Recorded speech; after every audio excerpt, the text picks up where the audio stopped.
आत्मग्लानि से मुक्ति। विचार करने पर ध्यान में आएगा कि अपना जीवन वैभवपूर्ण, बाहरी आक्रमण कुछ नहीं, ऐसी प्रशांत अवस्था के कारण सबको अपनी मातृभूमि, अपने राष्ट्र इत्यादि बातों का विस्मरण हो गया है। भूल गए कि आसे तो हिमाचल एक राष्ट्र एक परिवार है। इस कारण छोटे छोटे स्वार्थ, छोटे छोटे राज्य निर्माण हुए और उसमें से उत्पन्न हुआ आपसी संघर्ष, ईर्ष्या, स्पर्धा और शत्रुता।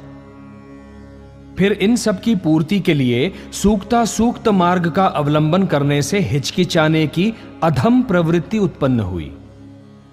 उसी समय परकीय आक्रमणकारी आया। आपस के संघर्ष में लगे हुए लोगों ने सोचा कि अपने पड़ोसी को सबक सिखाने का ये एक अच्छा अवसर है। उन्होंने बिना सोचे परकीय को आमंत्रित किया, उसकी सहायता की और अपने बंधु को नष्ट करवाते करवाते स्वयं भी नष्ट हो गए। तब परकीयों के अधीन रहकर दास्यता करने का भीषण प्रसंग भुगतना पड़ा। यही अपने विनाश का मूल कारण है। हमें हिंदू कहने में ग्लानि क्यों होती है? दुर्बलता, वैगुण्य, 1000 वर्ष का पराभूत जीवन तथा अंग्रेजों के विरुद्ध संघर्ष में भी दूसरों के बिना हमारा काम नहीं चलेगा, ये भावना हमारी ग्लानि के कारण है। हम अपने इतिहास को भी सही दृष्टि से देखें। हमारा इतिहास पराभव का इतिहास नहीं, संघर्ष का है। ऐसा कोई काल नहीं है जब किसी भी विदेशी शक्ति ने एक छत्र साम्राज्य निर्माण किया हो और हमने उसे स्वीकार कर लिया हो। अनेक मुसलमान बादशाह भारत के एक कोने में राज्य करते रहे तथा शेष भारत में हिंदू राज्य होते हुए भी हम ये क्यों कहें कि भारत यवनों के अधीन था? औरंगजेब के काल में भी उसकी छाती पर पैर रखकर छत्रसाल अपना स्वतंत्र राज्य चलाता रहा। आज के इतिहास ने छत्रसाल को भुलाया और औरंगजेब को हमारे सामने रखा। उत्तर और दक्षिण दोनों ही ओर से हिंदू शक्तियों के प्रबल तथा सफल होने वाले प्रयत्न हमारे सम्मुख हैं। अंग्रेजों के काल में सन 1857 से ही हम उनके विरुद्ध भिन्न भिन्न प्रकार से संघर्ष करते रहे। अंत में हमें सफलता भी मिली और उन्हें देश छोड़कर जाना पड़ा।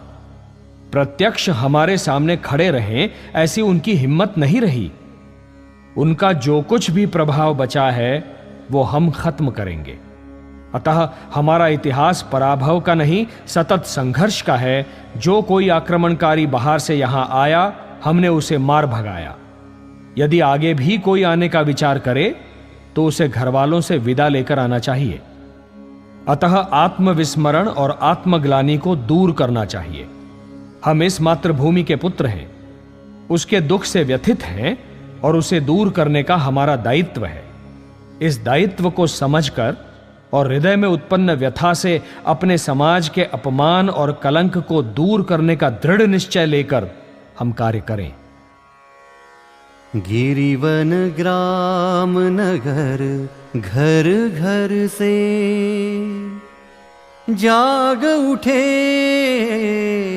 नर नारी, जाग रही है हिंदू दिव्यता, जाग रही है हिंदू दिव्यता। विनशे अत्याचारी।